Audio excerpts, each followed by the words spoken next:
So today, V and I have a long discussion about something near and dear to our hearts. Pastrami. Yeah. Today we have a rousing conversation about our recent visit to Langers in LA. So be prepared. There's going to be a lot of talk about meat today. And pastrami is what we're talking about. It's one of my favorite things ever. I don't know how long I've been eating it. I don't know when I had my first, but it's so delicious. And it can be so simple. It can be so complicated. It just depends. So buckle down, get ready. And by the way, anybody that subscribes and likes the show, I really appreciate your support. We need as much as we can get. Tell a friend. Don't be shy. Just hit the button. It's free. Thanks very much.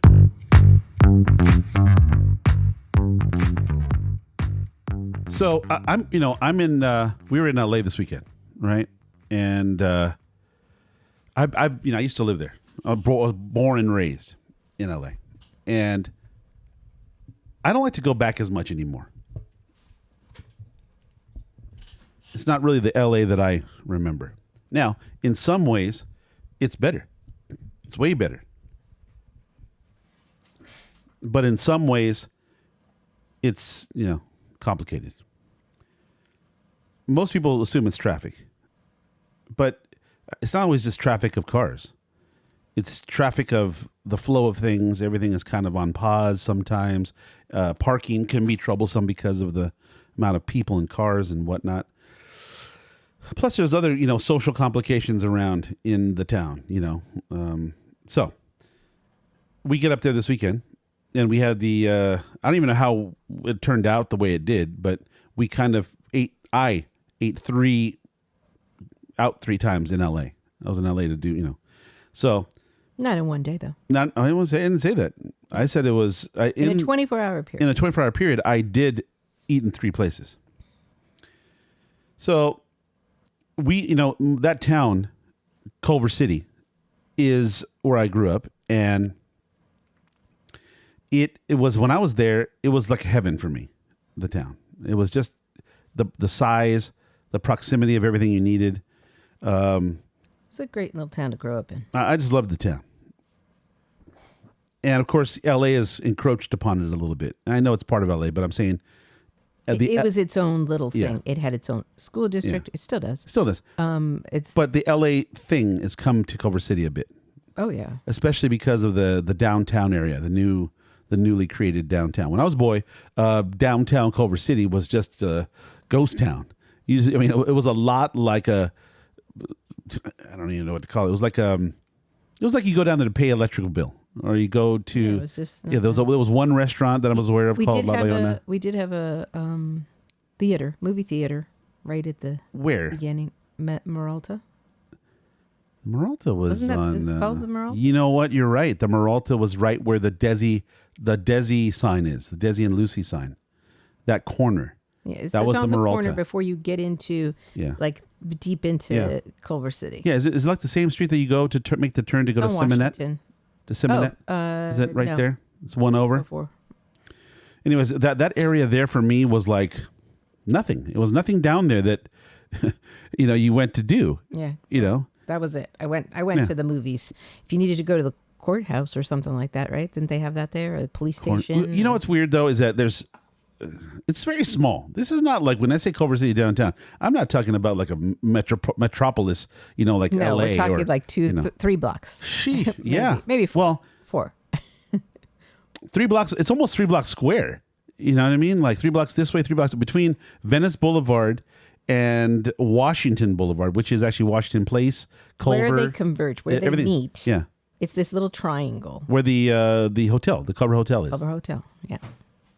Just another place. Nobody went there, even though it was gorgeous. I always loved that the look of that building. Yeah. The B of A. And you heard the stories, about the Wizard of Oz.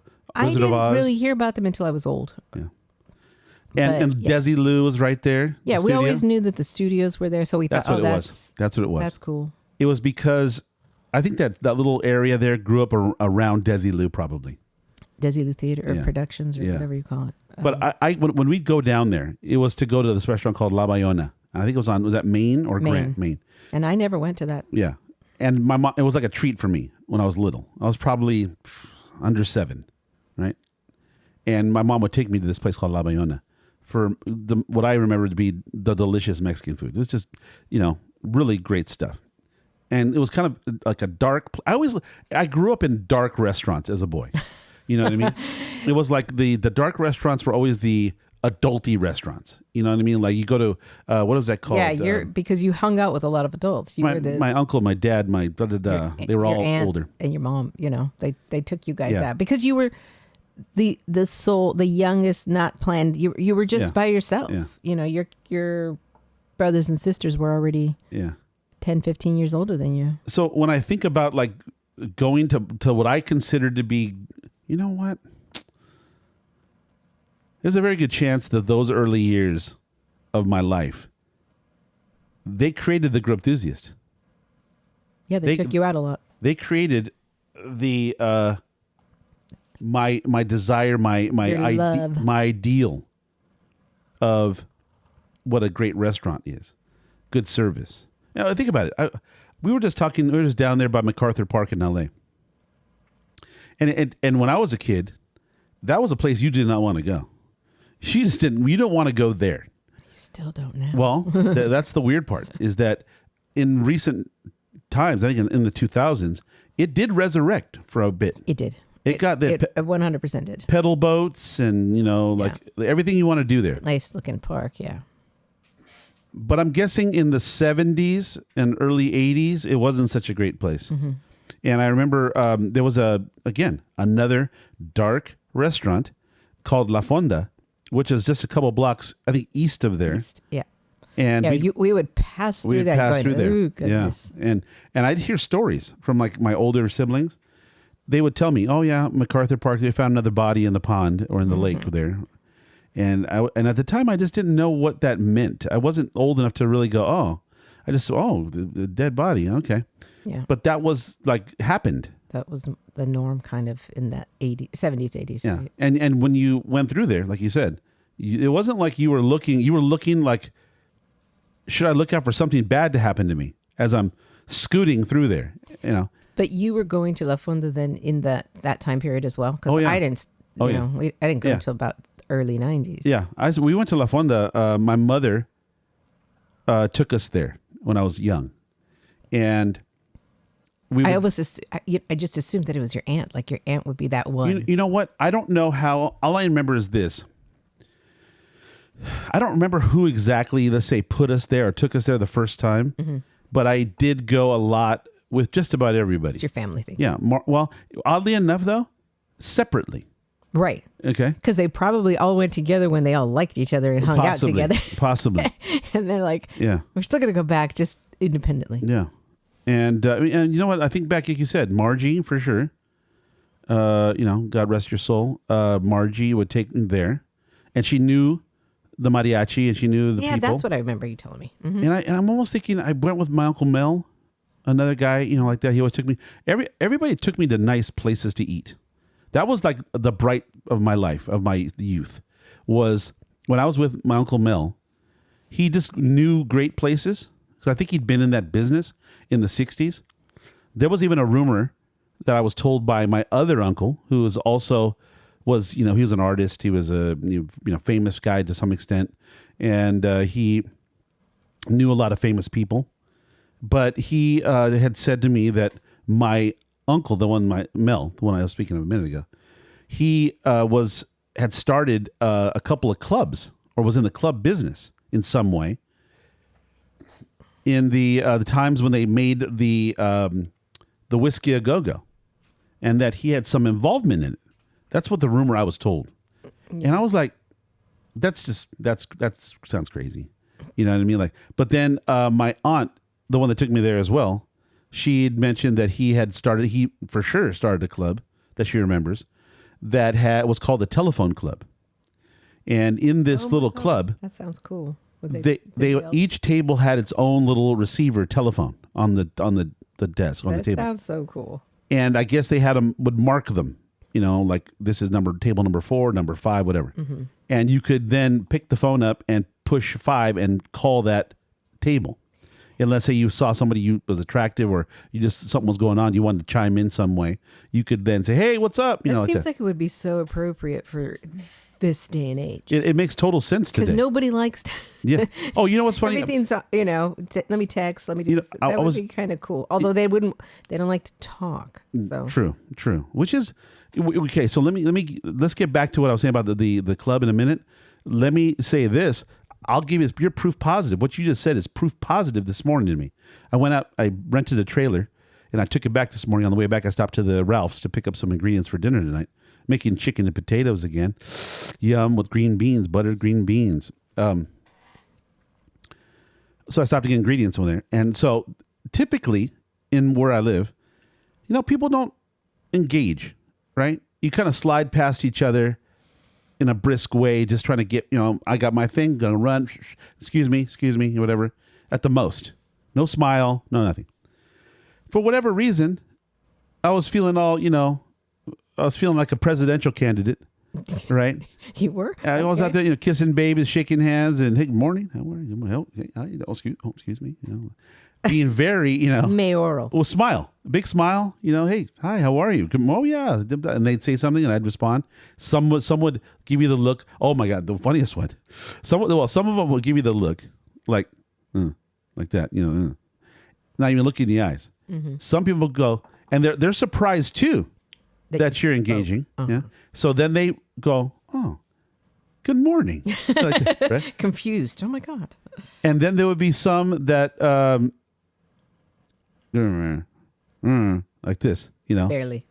And then the funniest one I had was, though, there was a lady with her kids, little kids, and they're climbing all over the cart and whatever. And I come near, and I'm just going to grab some green beans that's kind of to the side, sort of behind her.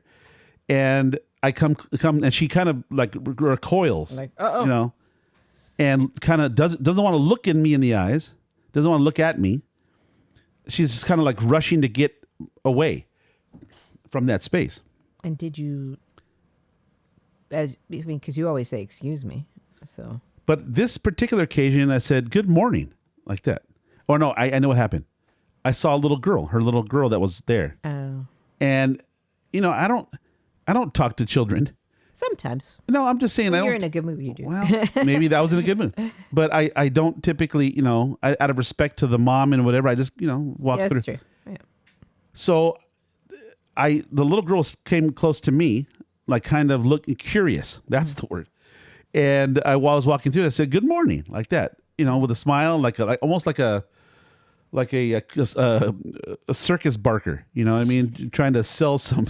Come on, step right up here. Lies. Let's go. I mean, just like that kind of. No, you weren't. But she looked at me like, and she kind of turned around and ran towards, not ran. She, briskly walked to her mother, going something. Tell mom.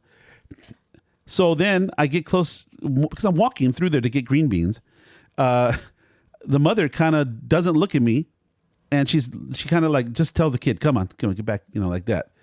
And I said, good morning. Like that, just with a smile like that. She's not looking at me, and she like a real no. What's confused, possibly. Like not focused on me, not concerned about me. Just I'm just want to get out of his way. That's And she had to. Oh my God, that good morning. Whew. Really forced. It was so forced. It was like trying to pull out a tooth. A molar. That's how most people are. But here's the thing. I found it very amusing. It gave me great pleasure to just, shake it up, man. You know what I mean? Rattle some cages, I think you're just in a really good mood. Well, based off of what happened to you But here's the thing, though. What happened to me last night? You got one of your dreams come true. Well, it's not. It's kind of. It's like. My dream has not fully come true. No, but it's close. Well, you're getting there. I mean, it's within eyesight. You can see the end of the tunnel there. Yeah.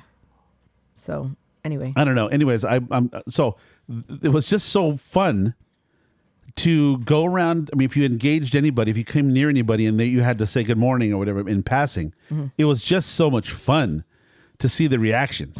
You know what I mean? Like the rainbow, the palette of reactions is so fun because some go, "Oh my God, you're good morning," like and some people say, and some people say. They don't even. Yeah, they just look at you. I've had that happen to me where I've said good morning or hello to somebody, and they just literally just look at you, look and just move. No, they'll look at you. They're like, "This is me."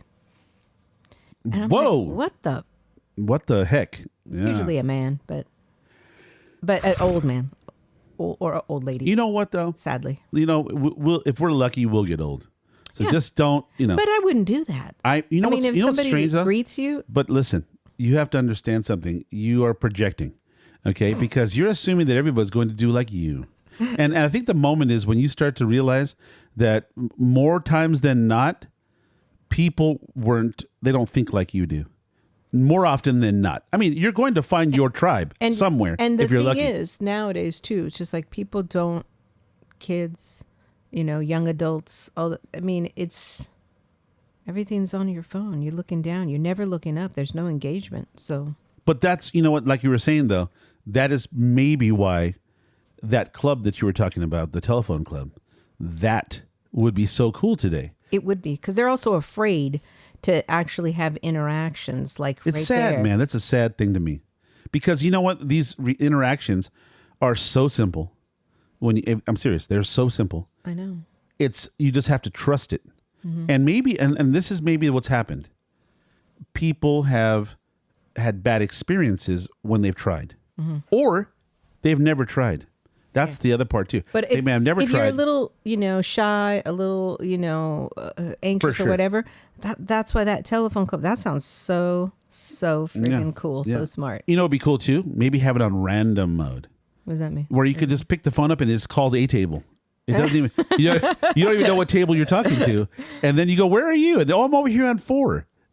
Maybe the problem too is that table has to be pretty small. Let's say you have 4 to 6 people at this table, and you've got 4 to 6 people over there, and they all, "Hey, well, I want to talk to that one. I want to talk to that." Well, yeah, sure. I'm just saying, like, it's not enough telephones on the table. Well, then put 4 or 5 tables on there. Put 4 or 5 phones on the table. I don't know, but it does. My sister back in the 80s, she had this thing that I can't imagine today, but it'll probably be done differently. Probably an LED screen. Like everything's an LED screen. Paper and pen, gone. Typewriter, gone. Fax machine, gone. Computer screen, everything. Yeah. Computer screen. She had this flip, like a ping pong paddle, and it looked like a ping pong paddle, and it had like a 2 ring or 1 ring, ring at the top, like a binder. Yeah, and it had. These cards shaped like the circular head of the ping pong paddle. Oh, okay. And it had a stack of cards with words on them, like hello or hey or thumbs up. Oh, yeah. So she would drive around in her car, flipping through the things, trying to communicate with somebody. That's so funny. So that's where I think she got this. She had this special license plate because it might have had it in the cards. But it was kind of fun to communicate with somebody in another car, and it sounds so foreign today.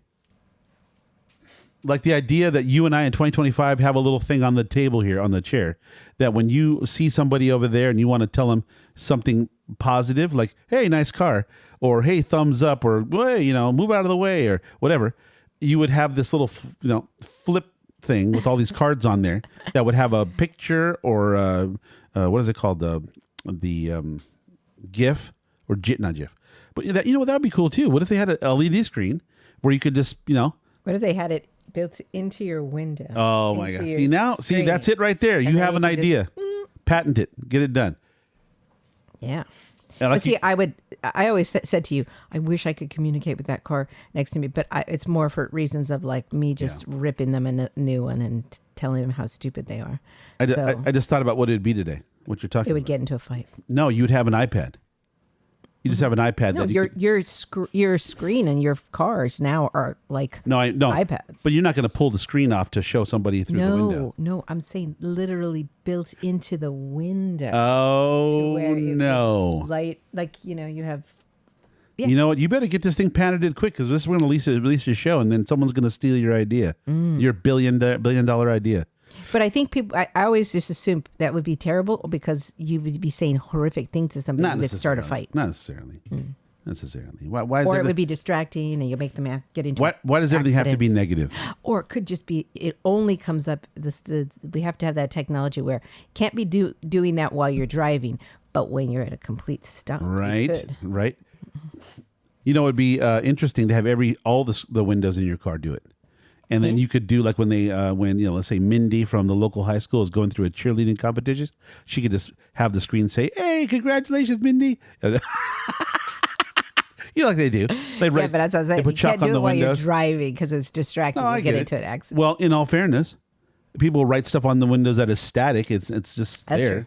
True. They see it whether you're driving or not. So why would it be any different for the screen? Yeah. Hello. So you got to work these deals out here. This is your idea. You got to make it. How do you make it valuable? Anyways, what a cool thing though. That if that's true, my uncle was involved. What a cool thing. But I know we got to bring it back. Bring it back to the yes. What's that? I said yes. We have to bring it back because we got away from our Rhett's Hut. But what we'll do? We'll just use it in a different show. Anyways, that's good. Yeah, but Rhett's Hut is where I went, and which is not in downtown Culver City. No, we were talking about downtown Culver City. Maybe we should just talk about downtown like we were talking about. Let's talk about what we did downtown. Forget Rhett's for now. Let's do a different one. Okay. So we were fortunate to have these three places. I ate at Rhett's in Sunday morning, and we had dinner at back the truck. Let's just put a little, what do they call that when you're a leader, you're leading them. I went to Langers for pastrami with my son Damien on Saturday. Which is what we were talking about MacArthur Park because it's literally catty corner to that. Right there. And it's sketch. Part of the town's a sketch. But, I didn't feel anything bad or anything. There's a really great thing, though. This area doesn't have a lot of parking. The parking's tough. But, what's great is that this particular place, this old, 70 years in this location, I guess, they have a parking lot of their own just down the street. I know. It's one block over right there. So as long as you are willing to pay the bill and eat the thing, you can have an hour and a half in free parking. It's free. Yeah. It's great. It's great. Yeah. But the whole purpose of us going is because my son and I, and he told me that I was his inspiration for it, that I've always loved pastrami. I've loved it since I was little. We used to go back in Culver City when I was a kid, Johnny's Pastrami. Yeah. Which is a boiled pastrami. Mm-hmm. That's not my favorite. I know. It's funny because it's so not the norm, I don't think, right? Like most places we've gone to in our lives, that's the only boiled pastrami that I can recall. It's good. Well, I think it's a style. Yeah. It's a style of pastrami. I think it's just all over the place. But they have Johnny's in Adams. This West Adams. Huh? They have another Johnny's pastrami. Oh, I didn't know that. Yeah, it's east of Culver City. I had no idea. It's called, look it up. It's called Johnny's Adams or West Adams. Oh. There's that Johnny's pastrami, but I think that's a style. I've had that style other places. You have? Yeah. Oh, okay. But I haven't. It's not as good as Johnny's to me for Johnny's pastrami. But later on, when we were in the 90s, we had gone to a place called Jerry's Deli. Yeah. And that pastrami is kind of a roasted carved pastrami. Mm-hmm. And then in the middle 90s, we went to New York and went to Katz's, and I went to Carnegie. And Carnegie, yeah. And they have the roasted carved style. Mm-hmm. My son was saying to me the other day that this is what prompted the trip to Langers, because we had to satisfy the pastrami itch, And you had tried Brent's before, and we tried, other places. And I really did. I thought Brent's was... It was good. In an upper tier. But I have to say, I have a real problem now. I remember Brent's being good. No, it's good. Yeah. It's good. And I believe it to be somewhere between Johnny's style and the Katz's style. Okay, I have a question for you. We used to also go to Junior's Deli right there in Westwood. Yeah, I don't remember going for that. I don't remember going for that. And I'm sure they had it. That's what I'm like. Why didn't we go there? I don't know. Because we would go there for desserts. You know what? All this talk of food, man, it's going to put me in a bad way. Yeah, I'm serious. I am serious. I'm in trouble. My stomach is starting to grumble, and oh no. Okay, I'm going to eat. But anyway, right. so I've loved pastrami my entire life. It's just been an amazing thing. And I look for places for pastrami. And I've tried the ones in San Diego. I've tried the O'Grady's. The one I don't know. People have sent you to like this place, a couple places. You and I have gone to a couple places down south. DZ Aikens. DZ Aikens. There was another one though. We've gone to Milton's. Well, Milton's we've gone to for many years, but that one's still. I mean, that's okay. Right. That's where I'm at. And no matter where I go in San Diego, it seems to be the Jerry's Deli style. Yes.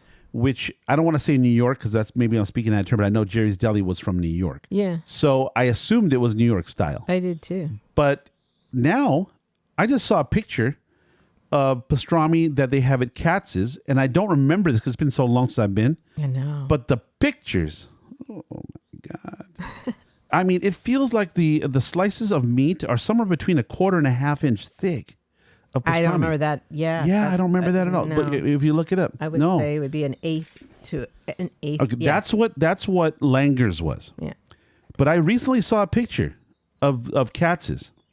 Oh my goodness. The picture could be deceiving. You know what's funny? Not oftentimes. Not for me. Not for me is it so, oh my God, they really messed up there. That's a complete lie. No. All right, but this stuff was hearty looking. Langers, the fact that they are in a terrible kind of area. It's not even terrible. Don't say terrible. It would be beautiful if the street element and everything was not such a disaster right now. I feel, I think I feel sad when I go through it. Me too. I feel like it has so much just inherent beauty. The possibility that are area tremendous. At one point was beautiful. I'd love to find out when that was made. You know what I mean? What? I'd like to find out when that park was done. Oh. Because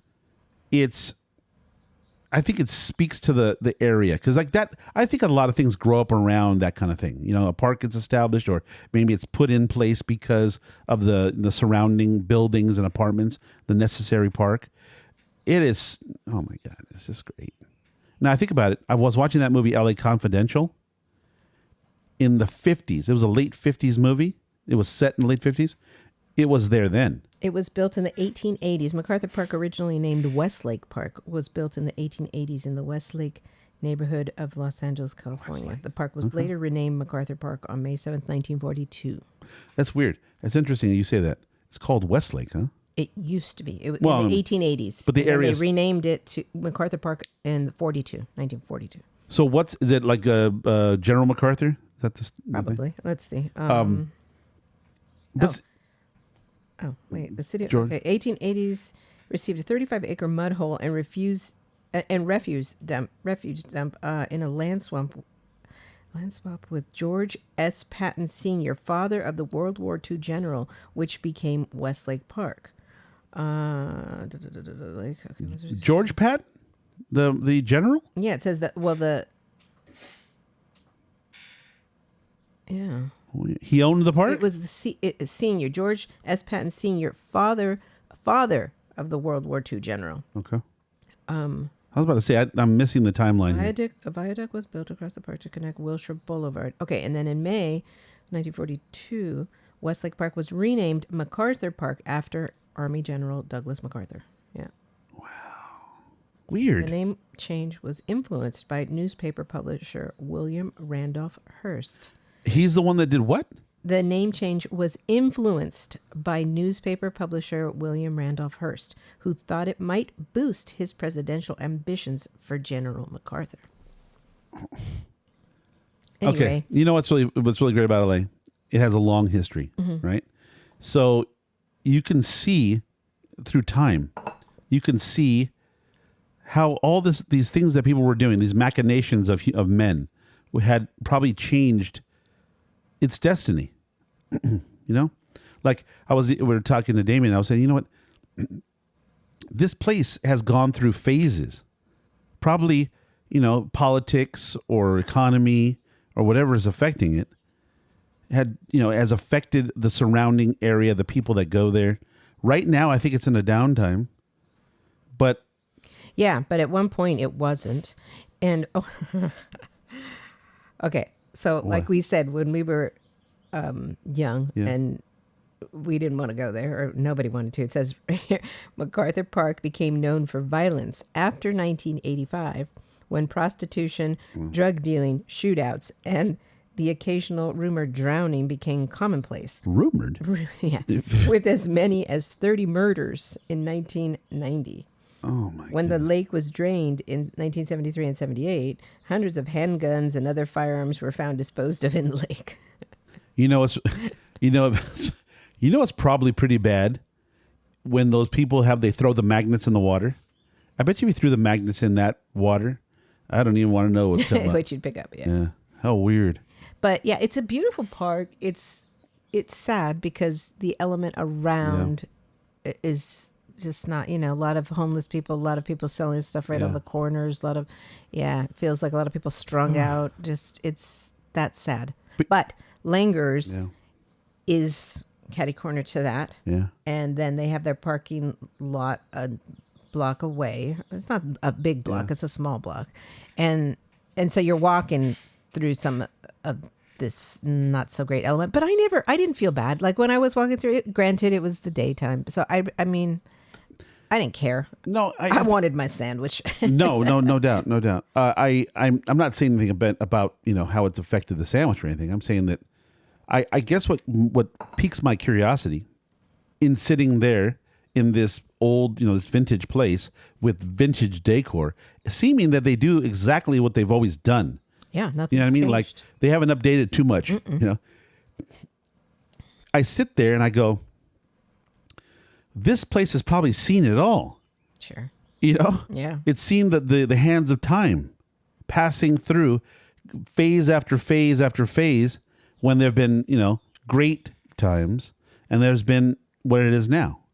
And you go, God, what a terrible ebb and flow.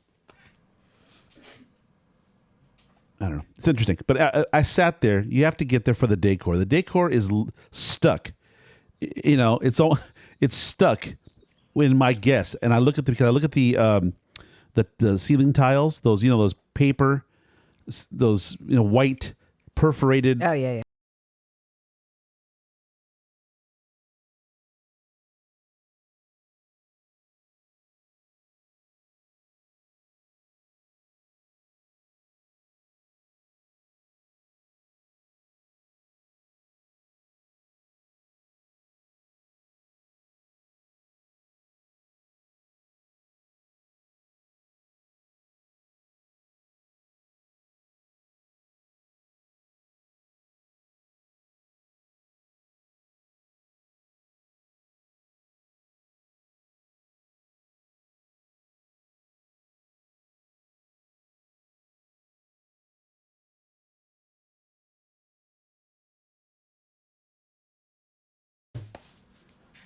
They're the kind that are like, I think they're probably fire retardant.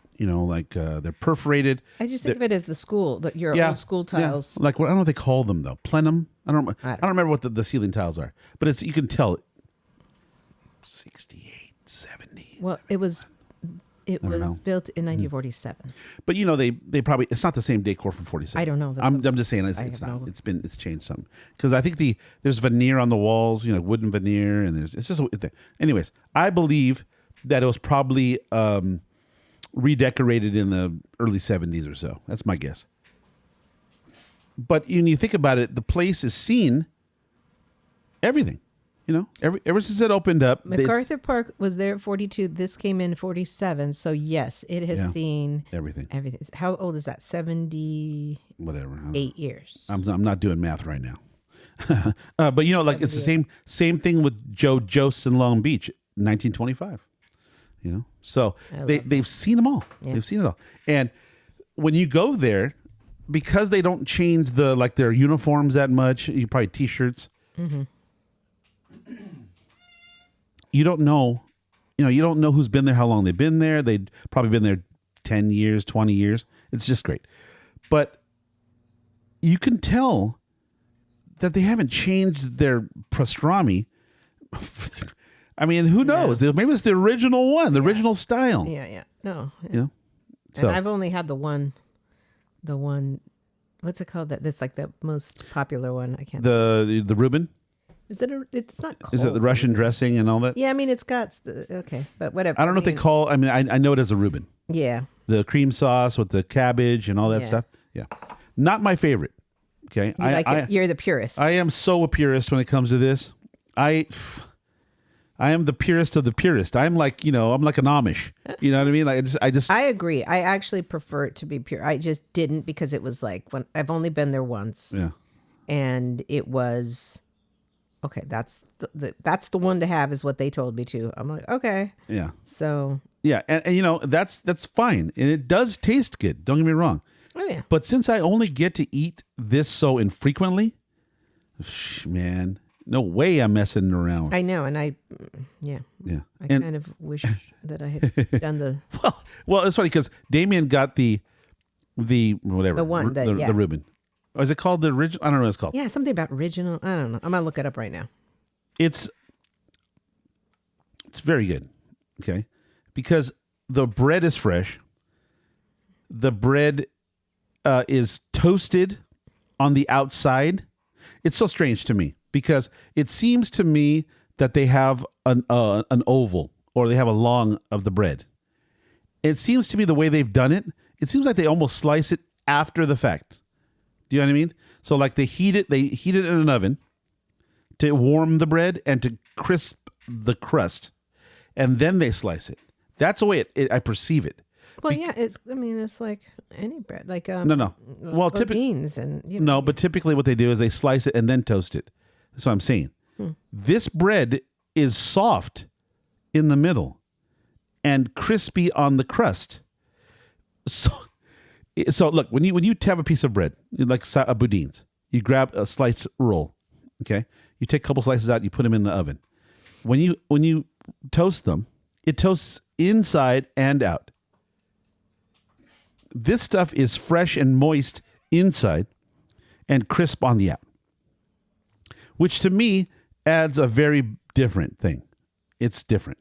It's not like going to a local spot and, like I said, toasting the entire piece of toast and then putting your bread on. It's just different. The meat is, oh my God, I don't even know. It's so good. It's luscious. It's delicious. It's flavorful. It's almost a little erotic. It's got this consistency. It's got this the texture is smooth. It's fatty. It's very potent flavor. Just a really potent flavor. It's a little sexy. Anyways, they give you a nice stack. And my only observation is if you go to other pastrami places, such as Katz's, they fill your sandwich 2 inches of meat, it seems, maybe more, of just packed pastrami. Unfortunately for me, the only complaint I have about my bread and meat sandwich is there wasn't enough meat for me. If they, and again, this is just my personal opinion, okay? If you're making a Reuben on this particular bread and sandwich, the meat's ample for the Reuben because you're putting meat. Has it cheese? Is it a white cheese in there in a Reuben? I don't know. See, that's maybe it's usually Swiss. Oh yeah, okay. I think. Okay, I don't. To me, that's maybe. It's not even. I'm looking at their menu. I don't see anything that says Reuben. No, maybe there's the original. Just look for the original. It's not even saying that, but it looks like it's the number one. Okay. There's a famous. They're most famous for their number 19, but number one is the full hot pastrami sandwich. It says legendary hot pastrami, coleslaw, and Russian dressing on double baked rye bread. Double baked. There it is. Now I don't know what that means though. Maybe they like to crisp up the outside. They bake it one more time, make it crispy, and then slice it. See, that's what I was saying. That's what I'm saying. There you go. That's the way it seems. Yeah. Okay. So no substitutions or changes to this item. Okay. So the one. Where's the 19? I saw it. I swear to God, I saw it. 19. The 19 is on a French roll. Hot pastrami, coleslaw, Swiss cheese, and Russian dressing on French roll. So is there cheese on number 1? No. Okay. So. Or there's a number 19 on rye. Number 19 on rye. Hot pastrami, coleslaw, Swiss cheese, Russian dressing. Okay. I think that's what Damien had. No, he doesn't like cheese. So he gets the number 1, I believe. Okay. Yeah. Anyways, typically what my problem is with those sandwiches is they're too creamy for me. Yeah. The cream for me takes away from the potency of the meat flavor. I hear you. So that's why it's nice to have it on the side. I just get meat and bread. That's it. Yeah. And then on the table in a good deli, they're going to have a golden style deli mustard, not whole grain, but this you can see the grains. They're in there. They're just slightly pulverized. So not a French's yellow, but this other, deli mustard. Mm-hmm. I know, and you love to put tons of mustard on your. Oh my god! Oh my god! I know. I wish I would have ordered it. Like next time I go, I'm gonna have my coleslaw on the side, and because you also get a delicious pickle, so you get the pickles on the side, the coleslaw. Yeah. Mm-hmm. See, so I think it came from growing up in Culver City, right in the studio area, because when I was a kid, there was a place called Roll and Rye. Oh yes, I remember that. In the what I don't even know what it's called though. Culver Shopping Center, but it's the one in. What is that called? I don't know. Used to be that when I was a kid, there was a place called the Ponderosa. Yeah, I do remember that. What is that? It was a like a steakhouse style barbecue joint. Street. No, it was there in front of the Roll and Rye. No, it was down in front of Target. Yeah. Yeah. But this one's a little. It's in a kind of. Yeah. Okay, that shopping center is just. Yeah. A little bit offset it's like from the road. Yeah. Back from the road. You might think it's all one shopping center, but it's not. You have to go. As a couple. Yeah. But Ponderosa, and you know who owned that? Lorne Green. Oh my gosh. From Ponderosa, from the TV show Big Valley. Was it Big Valley? I have no idea. No, Isn't it called Ponderosa? No. I don't know. What is that show called? I don't know. I didn't watch. Oh, Bonanza. My dad watched it. I remember this. Yeah. And the name of the ranch on the show was called Ponderosa. That's why it's called Ponderosa. So dumb. And so the guy that was in the show owned it? I didn't know that. Yeah, he owned it. I didn't. I've known that since 1975 or so. That remember the restaurant, and I'd never put it together that Lorne Green had a restaurant called the Ponderosa. How could you not? Dumb. Well, I just put it together right now, but I never went. I don't think I went either, but it was one of those places that it was around, and I think it was only for adults. It had like a steakhouse style place. Again, it's got probably that vibe that you used to go to with all your adult family members. Dark, maybe because everybody would take their girlfriends or mistresses. No. Well, Mel had been a chef.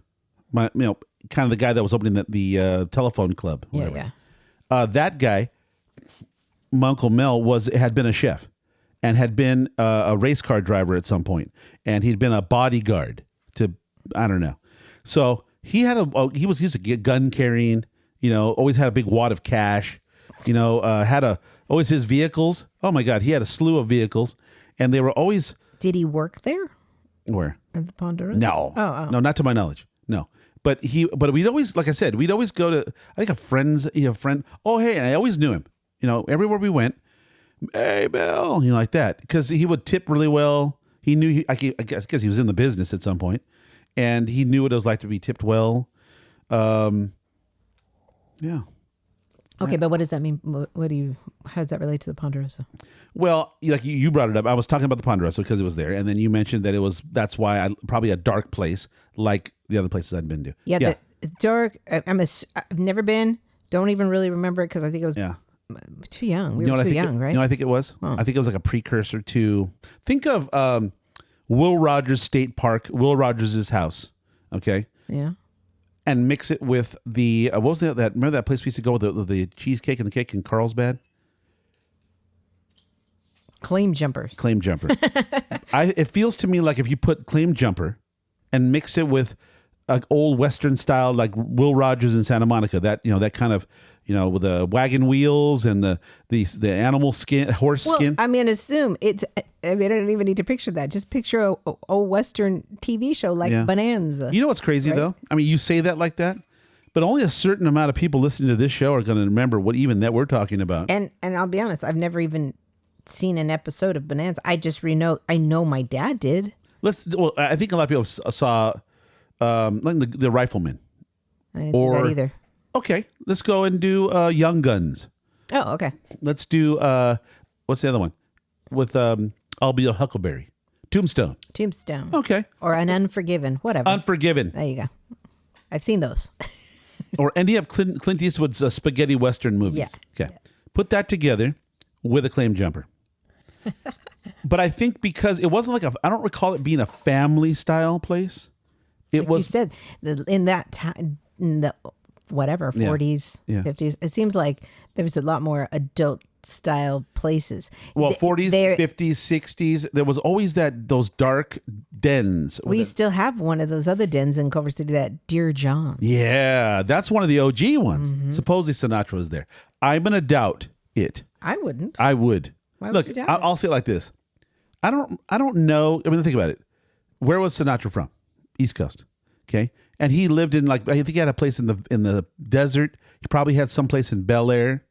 I don't think he was coming to Culver City that often. No, but we had the studio right there.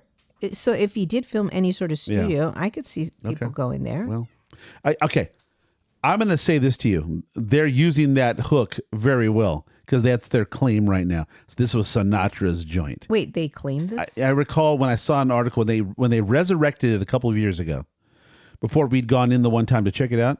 There was an article, a write-up in the Culver City newspaper or Culver City whatever. I saw the article, and they were talking about, claimed, claimed fame. They were interviewing one of the owners or the person that was resurrecting it, and they were talking about, the history was with Sinatra and the Rat Pack and all this other. I could see it. I can see it, but for me, kind of where it is, like under the freeway, under the 405, I don't. Well, it's not under the freeway. Why are you saying it like that? It's a block over. Okay. Yeah, I mean, it's not, you make it seem like, oh. I didn't say it was landed on the thing. I just said it's a block. Okay, it's a block east of the freeway. Or is it west? No, it's east. East. It's a block east of the freeway. Okay. But it's, it is. It's that classic vibe, man. That classic old school, Sinatra-esque era. Okay, I'm going to give you the history here. Yeah, give me. 1962, Johnny Harlow made the jump from the silver screen to chef and owner of Dear John's. Okay. Convinced by his pal Frank Sinatra. Get out of here. Johnny opened the iconic spot just a ways down from Sony Studios on Culver. It wasn't Sony then, No, though. but I'm just saying that's why. The studios were down the street. So. Yeah, that's true. It became the watering hole for the Hollywood elite, with Sinatra often in the corner playing the piano against the dark brick walls once lined with portraits of famous Johns. Famous what? Johns. That's a weird kind of way of saying Seasoned chef and entrepreneur Josiah Citron. Okay, that's the new stuff. Teamed up to reopen Johns with an updated classic American menu. I guess my concern and confusion is this wasn't. Right now. This is like a needle in a haystack, right? Mm-hmm. Because there aren't new places coming up like are doing this, okay? When we'll talk about a place that I would believe to be the contemporary version of this in Laurel Grill. I would see this Laurel Grill as an updated version of Dear John's. That's my take. But when we talk about that vibe on all the old one.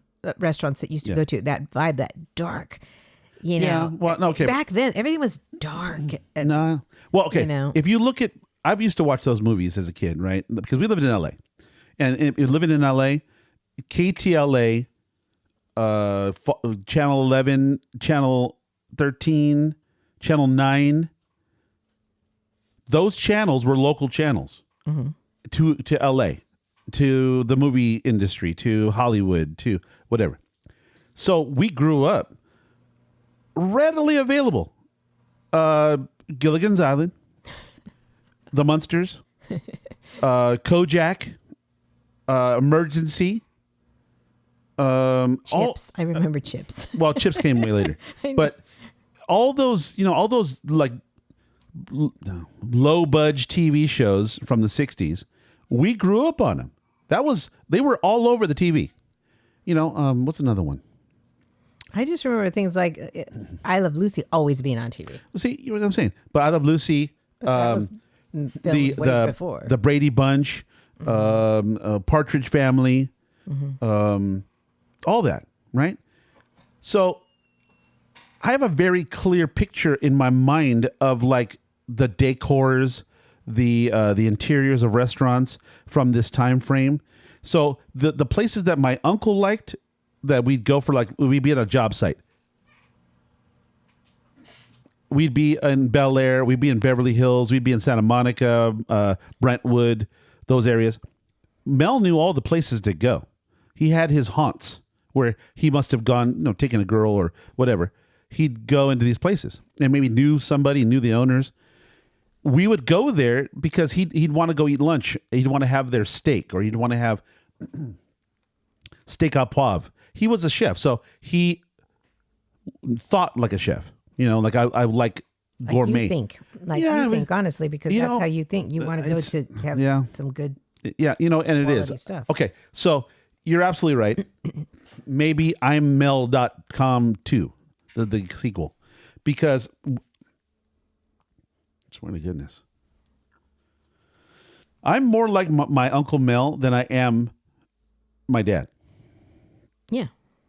It's so strange. Now it's again. Strange. It's strange because I've never thought of this. Oh. I've never put that together.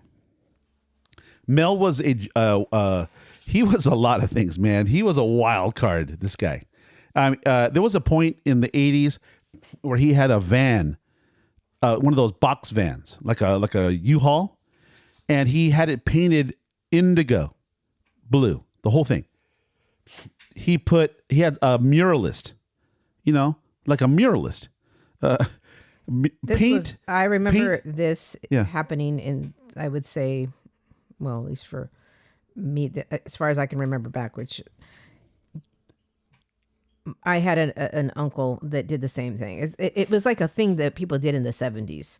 They all painted their vans. They put murals on them and it was, he did the same thing. I thought it was hideous. And bear in mind, this wasn't the standard van, like a conversion van, shaped like a bread box, a tube, a squared tube. Yeah. This wasn't that. This was the cab of the van had the normal kind of tube van front, but the back was a rectangular box. Yeah. So it was a big vehicle. And for whatever reason, this guy, my uncle, this crazy guy, had it painted blue, had a muralist paint a coastline view of what I imagine is something like Malibu, the Malibu coastline, had that painted on the side of the whole side looked like a billboard on each side of the van. Yeah, I remember that wasn't unique to him. Okay. This is something that people did, and I don't know why. It was. Well, let's not be judgy, but the fact of the matter is this guy had a very distinct style. Mm-hmm. He wore jewelry like Elvis, like bracelets. Elvis? Like, yeah. Elvis was a jewelry guy. I did not know. You did not know? How would I know this? Well, no. Okay. Well, I mean, if you look at Elvis at all, which I know you have taken notice of Elvis. I've seen Elvis. That does not even register. Okay. Elvis, at some point, like I guess in the 70s, I'm guessing, when he went to Vegas, he started wearing rings on every finger, and bracelets. Well, in the 70s, I guess people did start to do well, that. My uncle held on to this his whole life. He didn't care. Okay. And he would go to his jeweler. Okay. Now, this man was a heterosexual man, like a butch guy. But he had he had like Elvis jewelry.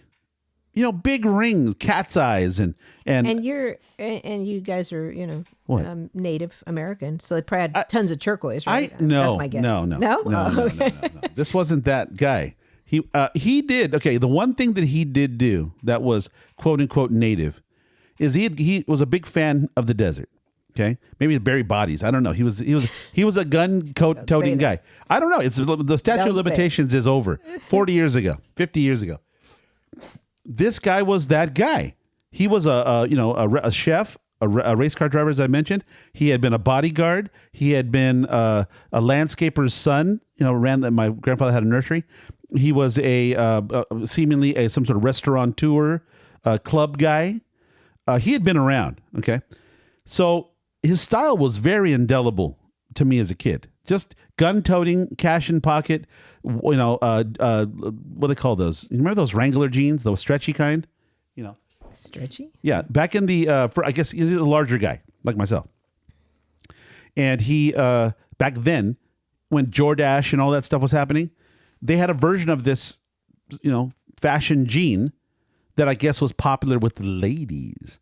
Because the ladies wore, or no, just the guy. Oh, the guys would wear, because my uncle was a fashionable guy. He would go to, like I said, a jeweler. He would have his, barber, hairdresser. Maybe it was something like a Wrangler. I don't know. But they were. All I remember is they were stretch jeans though. Levi's? They weren't nope, Levi's? Nope. These were a fashion jean. But I only know Chemin de Fer, Jordache, Gloria Vanderbilt. That's ladies. Yeah. But he was in like he had. Okay, so my story is he spent a lot of time in the desert. He would go to Sedona or to Santa Fe or whatever. And I guess one time he came back, and I think he developed his style then, because he came back in cowboy boots, right? These, stretch jeans, okay, and a ribbon shirt. What's that mean? Exactly. Just do a Google search when you get a minute. I'll do it now. This is, I guess, a Southwestern Native American style of clothing. And it basically was a large, I'd say like a Hawaiian shirt.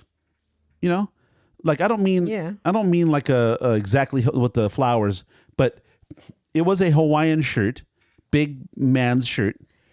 And it had like a print, print design in the fabric, and it had a certain cut, and then it had these like horizontal bands across the chest, and it had these quite ugly, like falling ribbons, these straight so ugly ribbons that kind of dangled like hair, long hair.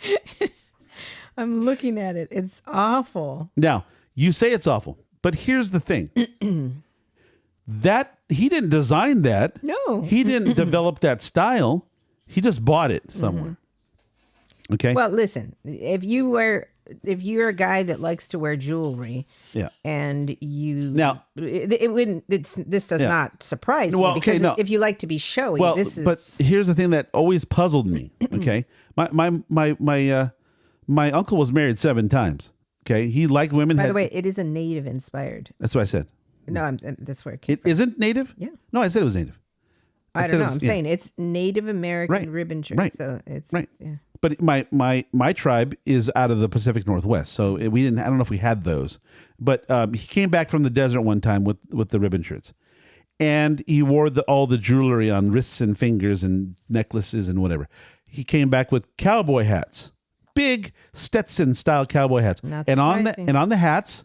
Because bear in mind, this is 70s when Smokey and the Bandit, the Burt Reynolds movie, where he's got a cowboy hat with the lapis, stone band around the hat, and the bright colored shirt and the jeans and the cowboy boots. I think my uncle wanted to be Burt Reynolds. That's what it is. Probably everybody did in the 70s. Surely. I'm going to guess. Well, it's funny too, because you know what? Why wouldn't you? If this guy's getting all the girls. Yeah. And you like girls and you want a lot of girls, well, you need to dress like Burt Reynolds, Burt Reynolds didn't wear ribbon shirts. You don't know that, though. He certainly didn't wear them all the time. But you know what? Not everybody wears everything all the time. He didn't wear them all the time. But he definitely had a few. How did we get we're supposed to be talking about Langers. I'm looking at Langers stuff. I think you know what it is? I think what happens is that we start talking about time. And the reason why we talk about time is because time, oftentimes, in my mind, dictates styles. And it dictates cuisine, and it dictates, interior design, And it's important to this place at Langers because it is so locked in a zone of time. Locked in time. That's true. And because it is locked in time, their sensibilities and their style is of a vintage time, right? As I might be perceived that way. Because the things that are contemporary, okay, that out in the world today, AI, for example. Oh, Lord. Please don't get into this conversation. But AI, whatever, Teslas, electric cars, these things that are there that are, de rigueur, they're the contemporary flavor. I don't necessarily, it's not my jam. And I think that's the attitude that Langers had, because they just said, we to all your changes, to all of your I say they probably said more than that, but for sure they said that. They said boo-hoo to your changes. We see your changes. We see your AI, your Tesla of the time, and we say feh to you. Okay? And we stick to our guns and we do us. Listen, when you have something that is just fantastic and what I would almost say perfect, don't change it. Yeah. There's no reason. And I'm going to say, I decided that I'm going to start rating places I go, not on a singular 1 out of 10 score. I now have to approach it differently. And this is what I'll say. I am going to now have to say, I'm going to have to rate a 1 through 10 for the service, 1 through 10 I believe for the location, used to do this when we first started, and 1 through 10 for the food. We have to do it. I thought you used to do this before. There's a very good I shouldn't do any ratings. That's not. No, well, we tried, but I didn't see I don't want to be like everybody else. Everybody else says, you go to, what's his name? The Dave Portnoy, the pizza guy. He goes through a 1 through 10, 5, and the problem is so subjective, right? Because it's subjective to his expectation, his experience, right? Mm-hmm. So if he likes New York style, right? Thin crust, that's his ideal pizza. So if a grandma pizza comes up or a Chicago style, Detroit style, he's going to go, it's okay. Not my jam. So I don't have that. Okay. I'm willing to look at any food, any restaurant, and grade it on its merit independently on each one of its items. It's a criteria. All right. So being that it's a little bit late, and okay, so let's wrap it. Let's wrap it up. I want you to give me your Let's do it on a food. Okay. So I am going to say emphatically that the pastrami sandwich that I love, the one that I grew up on, the one that I favored, the one that I know, I'm going to say this sandwich was a 9. Now, could it be a 10? Yeah, absolutely. But the problem that I have is that I ate the entire sandwich. Okay? And in the flavor, the texture, the quality of it is profound. Okay? If you like pastrami, as I do, and are a fan from day one, and you are a diehard pastrami guy, this is the pinnacle of it in quality and flavor and the whole thing. But the quantity. Oh, that was I was like, I don't understand where the issue is. Yeah, the quantity. I understand what you're saying now, because I do recall on 90% of the places we've had good pastrami, they overabundance. Like the ratio of meat to bread is double. I mean, you're double to triple meat as it is bread. Yeah. And I remember going to the one in down San Diego, whatever it was called, something Aikens. DC Aikens. Okay, they didn't have huge portions, right? Yeah. So there's some places that don't. This place, you're right. It doesn't have. this triple Yeah. layer of pastrami. It doesn't. But the crazy part is every time we would go to places like what we were used to growing up, Yeah. Johnny's, Yeah.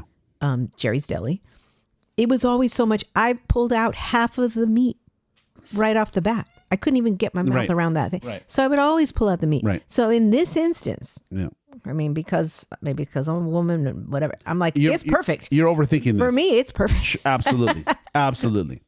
Now, But I get you. I don't know when you began eating pastrami, not like Johnny's, because Johnny's since you were a little girl.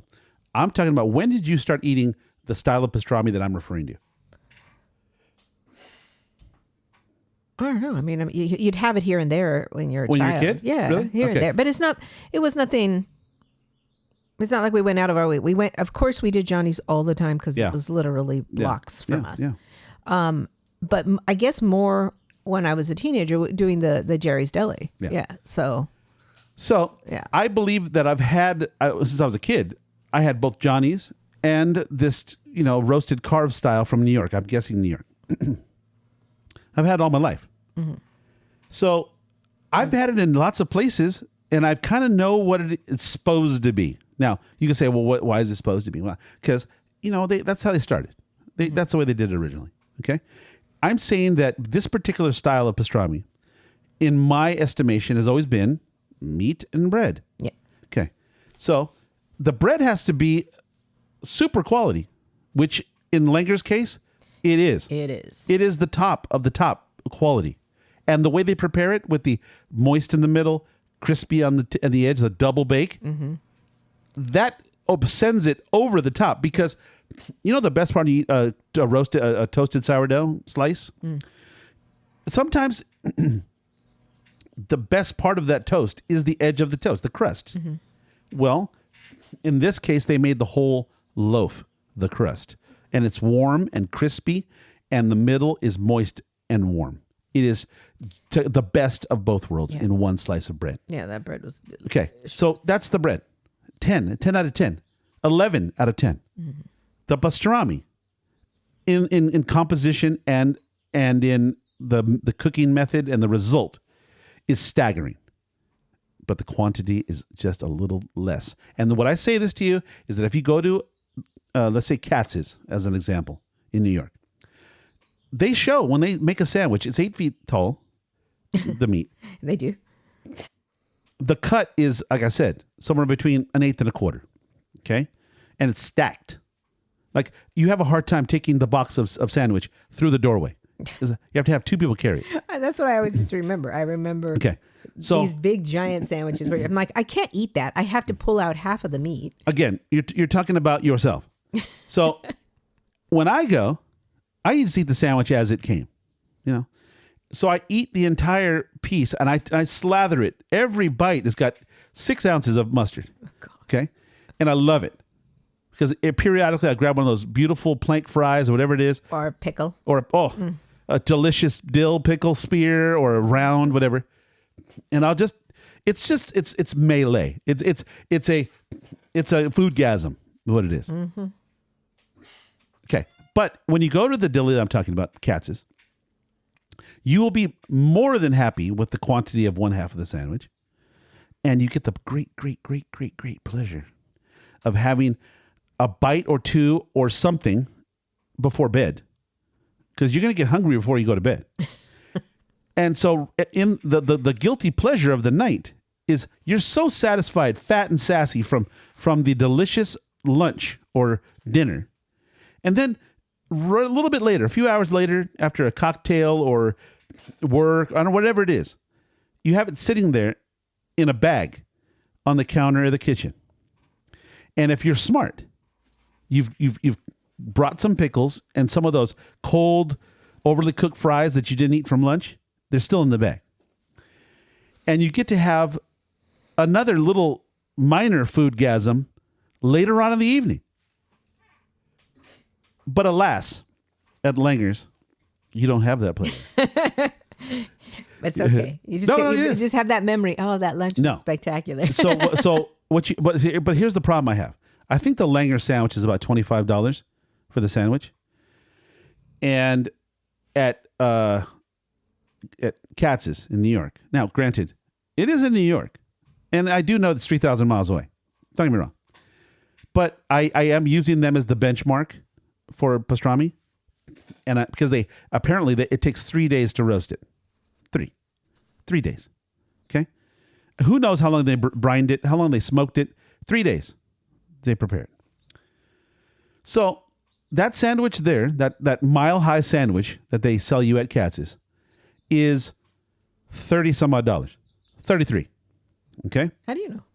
Because I recently looked it up or something. I was on the internet. I saw that pastrami posting from Katz's on Facebook or Instagram, and I just went immediately. Because it said go to link to their page. I don't remember. But I did see that it's about $30-some-odd for that sandwich. Mm-hmm. And you say to yourself, $33 for a sandwich? I could get a Subway sandwich a mile long for $18. So, feh to your $34 sandwich. Feh, I say. But you know what? You'd be mistaken. As I have been recently mistaken. I was caught mistaken recently as it pertained to the shout out to the barn door, Escondido, California. I was wrong. And I admitted it. So. Okay, so let me see. I was thinking I'm gonna use this site. There's a site where you can go. Are you looking for a Groupon? No. There's a site where you can get food from wherever shipped to you. Yeah. And of course it's gonna be way more expensive, right? Okay. So for me to get you a pastrami sandwich. Yeah. Don't tease me. Oh, you're not gonna. You're gonna tell me to F off, because if somebody wanted. Wow, do you think that's gonna be my response? You think my response is gonna be that? Langers meets like in their top 100 of people wanting to get it shipped to them. Okay. And for a serving size of about 2 people, maybe 2 to 4, $150. Okay. For a sandwich for the number 19. No, just the sandwich. Yeah. Just the singular sandwich. Langers original 19 sandwich, $150 to get it shipped to you. So if you're saying the sandwich alone is I'm trying to $35. I'm trying to look up Katz's. Okay. Langers. So the sandwich is $25 and it costs $125 to get it to you. $150. No, you said $150 for the whole thing. $150 to get you a sandwich for I up to understand. 2 people. But that's including the sandwich, right? What do you mean? Of course, I don't understand. That's what I just said to you. Saying. I said $25 for the sandwich. $150 in total. I understand. To get the sandwich, it's $150. I'm just doing some math. $25 for the $150. No, but if we went to the place and bought the sandwich, it's $25. And if I ship it, it's another $125, making it $150. Correct. Right. So stop getting mad when I'm just breaking it down. You're not paying attention and you don't want to. I get it. But $150 for a sandwich. Okay. Wow. Brent's sandwich. Brent's. A Brent's sandwich. Shipped out? Actually, this is not so bad. Pastrami sandwich kit. Bestseller. 4-pack. So maybe it would serve up to 4 people. But what does a 4-pack mean? What do you mean? I got to look it up. Oh. It says it basically can serve up to 4 people, depending on how big you make your sandwich. Well, I mean, is it still one sandwich, though? How many people are going to feed off of one sandwich? They're giving you enough to make up to 4 sandwiches. Oh, you're saying it's not a sandwich. It's a kit to make sandwiches. This says kit. Oh, well, that's not that bad. $140 for Brent's. It's $150 for Langers. But I'm not finding Katz's. Why is there no Maybe they don't do it.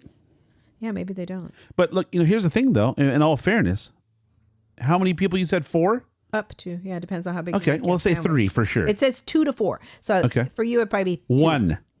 No, it would be 2. So $75 for you. Then you're not paying attention, because I'll tell you, if you leave me, okay, if you left me with 2 Langer sandwiches, like 2, $50. 75. No. For 2 Langer sandwiches, it'd be 50. Yeah, okay. If you left me alone in the house by myself on an afternoon with 2 sandwiches and you laid no claim to them, okay? If you said, hey, don't eat both those sandwiches, I want some later. Listen, do you think I don't know this? There's no way you would get any. Do you think I don't know this? So, like I said, if you send me a 2 to 4 from Katz's, I think that's a one serving for me. Okay? I'm just saying. Not good. It's not good. It's not good in the sense that it's not a good deal. Oh. It's not going to be a good deal. It's not good for you. It's not good for you to eat that much. It's not cost effective, right? It's not a deal, right? But it could be worth it. Like, you remember that movie that we liked so much with Selma Hayek and Chandler? Oh, back in the day. Yeah. They, in the movie, Selma, in her great wisdom, wants to be nice to Chandler. What's his name? Matthew or something? Perry. Matthew Perry. She wants to be nice to him in the movie, the character, and she orders him, because he's from New York and they're in Nevada. She orders him overnight, I guess, some Gray's papaya hot dogs, because he swears they're the best. That would be similar to this. Yes. She had the mother ship it and do all that. Same thing. I mean, there's a site, it's called Gold Belly, where you can get things shipped to you in such a way. But they don't, So Carnegie and Katz they don't do it. Maybe they're like, well, no. You come here. Yeah. Maybe they're also like, it won't be the same. Who knows? Well, you know what? They're smart probably. Because it does maintain the mystique. Okay. So to answer but people, if you want Langers, it's on here. Go to Gold Belly, get yourself a Langers. And you know what? Just give them the address. What's the address there? Of what? It's 156 something or other, right? Oh, I switched to that. Okay. Hold on. That's right. I'm just saying that, let's get back to what I was saying about the bread. The bread, 10 out of 10, 11 out of 10. The pastrami itself, 11 out of 10. The quantity, I'm sorry, check that. I said it was something else. I said 9 out of 10 for the pastrami. Because of the quantity. And last but not least, service and decor. I will say to you, because of the fact that it's locked in time, because it is, some people would say kitsch, some people say, vintage, some people say it's an experience because of its age. And I happen to like that style, and I like places that adhere to some originality. They adhere to their style because it is so indelible, so unique. I like that. Is it the most beautifully aesthetic ambiance? No, but it is very of a time, and it transports you back to that time, which I very much like. Yeah, I like it. But if you said to me right now, we're going to build a house today, and we're going to design the interior. That's not. We're going to say no. No. That's not what this is. No. All right. And the address is 704 South Alvarado Street in LA. And they also have their own parking lot. So if you can't find parking on the street, they have one block over. Yeah. And they validate. Yes. They validate. So it's free parking. Don't worry about it. So for me, I'm going to give an overall number. Should I even give an overall number? We've already made clear what I think of the decor and whatever. And I've given a number on each one. Should I just give an overall number? You gave an overall number. Well, I think it has to be somewhere between 8, 5, and 9. Well, for me, honestly, I don't care about the outside element. To me, I really don't. I don't care. No, it's so perfect. For me, it's it's definitely. It's actually almost a little fun. If I'm here, because if you live in La Jolla, you know what I mean, and you live on a nice street and whatever, and everything's beautiful, it's like rainbows and blue sky. You'll be and then you go to Langers. Yeah, you're going to be a little out of your element. And you know what's weird? Whatever. I don't know. It kind of bugs me because what? Our son, for his birthday. Which one? Damien. Okay. For his birthday, he invited his friends to LA. Okay. And they all went with him, spent the night, and he wanted to take them to some places in LA to eat. Yeah. And he's kind of a foodie. I mean, he's a very young foodie. He's you know what he is? I think he's the, what do you call it when you're the son of Grub Enthusiast? Yeah. So he's a young foodie, and his best friend also has, and our son is, I think, more worldly traveled, right? He's done some traveling and can appreciate different cultures. So he's used to he's gone to Europe. He's gone to Mexico, and some parts seedy, where he can see third world country, that type of stuff. He's gone to Bahamas. He's gotten to travel, and he gets to see other cultures, other things, have the food in these places. So he has an appreciation. His best friend. Keep that thought. I just want to make everybody aware. I'm listening to you intently. Yeah. That is not me snoring. If you hear a snore, that's not me. I don't have narcolepsy. I hear it. Oh, you don't have. I don't have narcolepsy. I haven't fallen asleep. It's our dog. Our dog over there, Monkey, is snoring like a buzzsaw. Yeah. So good. All right. And appreciation. So his best friend, also like him, worldly, traveled, whatever. Yeah. But his other friends are all that he grew up with here in our small town. They, I don't believe, are as traveled and they're not foodies and whatnot. So, but he invited them all to come to LA to, spend the night, and they were all going to go to these places. He wanted to take them to places and eat and do all that stuff. To kind of show them the LA experience. Yeah. Oh my God. They were terrified. They were terrified. It was so funny. How do you know they were terrified? They told me. Not who? The kids. When did they tell you? The next day when I was after there. They came back. Yeah, the next day I was there at my mom's because all the kids spent the night at my mom's. Yeah. I was there as well, but I don't know. I showed up the next day. I don't know. I was there, and I'm like, how are you? Asking how the kids are doing, all that kind of stuff. How to go? How was the food? And of course, they tell me the craziest parts of their night, right? Like because some of them, are Damien's friend Brennan, way more adventurous, than the others, and as is probably Damien. So they took him they wanted to go to the craziest parts. They're like, let's scare him. Let's take him to Skid Row. Let's take him to, down to Chinatown and all this. So I think the kids were a little freaked out on some of the stuff because they're like, oh my God, it was disgusting, terrible. Oh, there's, whatever. So. Terrible, like what? Like because they were in Skid Row. I mean, Skid Row is not. Exactly. But other places, I'm like, why didn't you appreciate the other place? Maybe they did, but they were still freaked out. I'm like, they said they could never live there. They don't like LA. In Skid Row. Well, they don't like LA, but that's, I'm like, you gotta, LA's so big, you can't. He took him for a downtown experience, probably Central Market, Chinatown, all that kind of stuff. He took him for a downtown experience, which, okay, maybe that is a little more, a little more jarring if you're not used to going out in the world. So being at Cats, that type of thing, you're going to get this, it's a little more seedy on the outside, but inside you're safe. You're fine. It's delicious. It's worth it.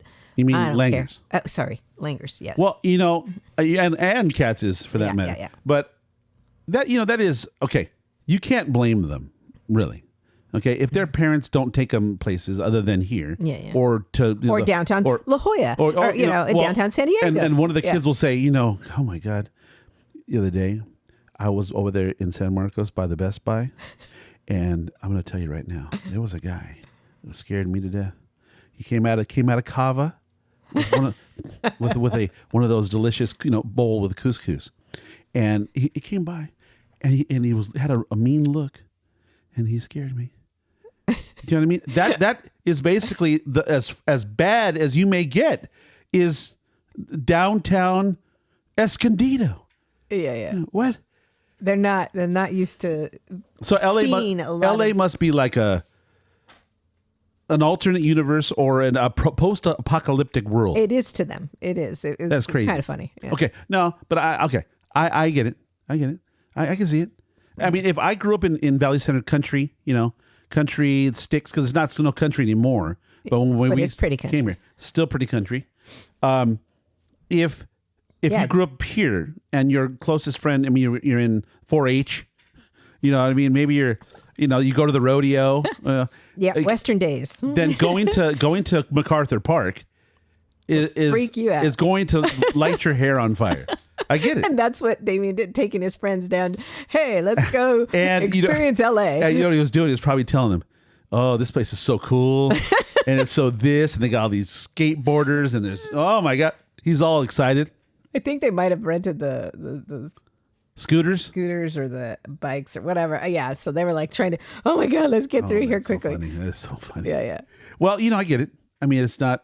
But yeah, I mean, but the fact is, yeah, if you're not used to it, our children are used to it.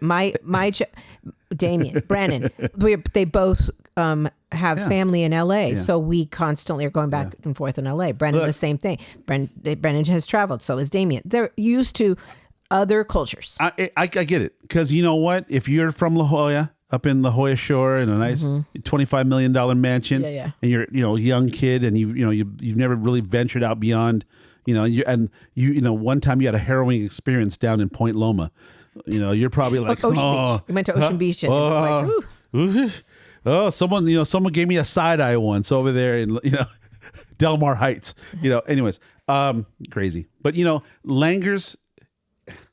Look, if you love pastrami, if you love good deli food, if you want to have an experience that is locked in time, and God love them for it, because it is so unique. But you said like 8.5 to 9. I'm going to definitely say for me, 9.5.